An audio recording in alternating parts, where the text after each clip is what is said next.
Hello and welcome to Slow Night Ancient Tales. Tonight we bring you the fifth episode of Hyun Jin-geon's story, The Fading Mist. Tonight's episode follows Chang-seop, the young man who, ever since sending a letter to Jeong-ae, has spent his days and nights waiting anxiously for her reply. Tonight, unable to bear the waiting any longer, he joins his friends for a night of drinking, only to return home and discover an unexpected letter. One that sends him racing out into the midnight streets. Let this night of restless longing and quiet hope carry you gently into sleep. The die was already cast. Now there was nothing to do but wait for the outcome. Even as he agonized over it, Chang-seop dreamed, day and night, only of the letter flying toward Jeong-ae. Her lovely mouth no longer came to his mind, nor her sparkling eyes.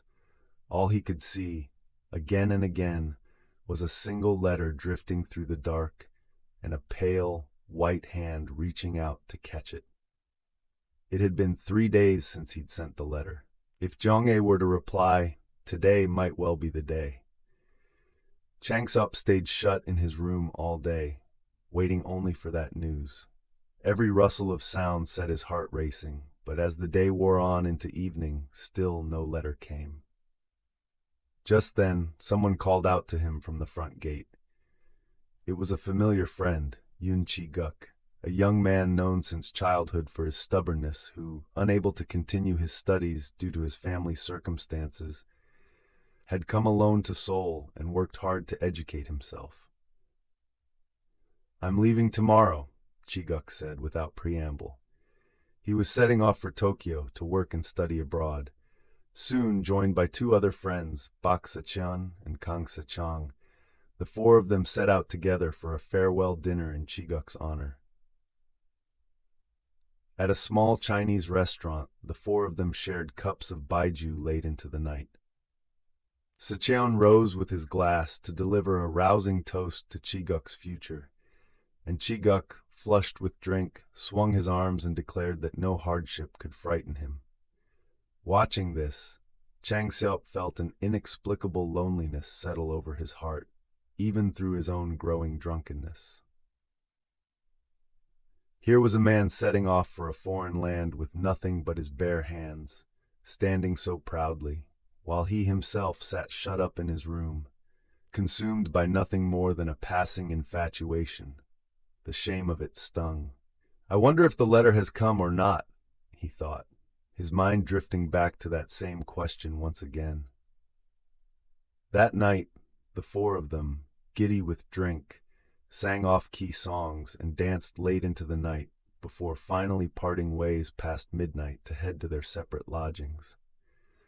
Drunk for the first time in his life, Chang-seop staggered home, swaying this way and that down the night streets, back to his uncle's house. The moment he stepped into his room, his eyes flew wide open. There, on the desk, lay a pink envelope. The characters written across it, "To Mr. Kim Chang-seop," shone beautifully before his bloodshot eyes. Fumbling, he tore open the envelope, and a faint scent of perfume drifted out. In an instant, his drunkenness seemed to lift entirely, tone brightening with excitement. "I was so glad to receive your letter. I cannot say how happy and grateful I am to hear that you care for me so deeply. I too have been carrying a secret love for you. I plan to go to Namsan Park this evening at 7 o'clock. If we should meet there, I hope to finally pour out to you all that has been gathering in my heart." He read those few short lines again and again. The words that she loved him, that she wanted to meet at Namsan Park, burned into his mind like a brand. He leapt to his feet and turned to leave, only to come back and carefully fold the letter, tucking it into a drawer. Then, taking it back out, he hurried it into his pocket instead, checking it again and again as though someone might snatch it away from him. Quietly, he opened the front gate and slipped outside. He ran like the wind down the empty street. When his breath grew short and his legs began to ache, he slowed to a walk and the damp night breeze washed cool and soothing over his burning head and heart. As his mind gradually cooled, Chang-seop suddenly realized the appointed hour had long since passed, and with the night grown so late, there was no way Jeong-ae could still be waiting for him. Rushing there now, breathless as he was, would be foolish and pointless. And yet, he did not turn back. The moment he caught his breath, he broke into a run again. Whether the time had passed, whether she was still there or not, it felt as though he simply had to go, as though it were some kind of duty he couldn't ignore.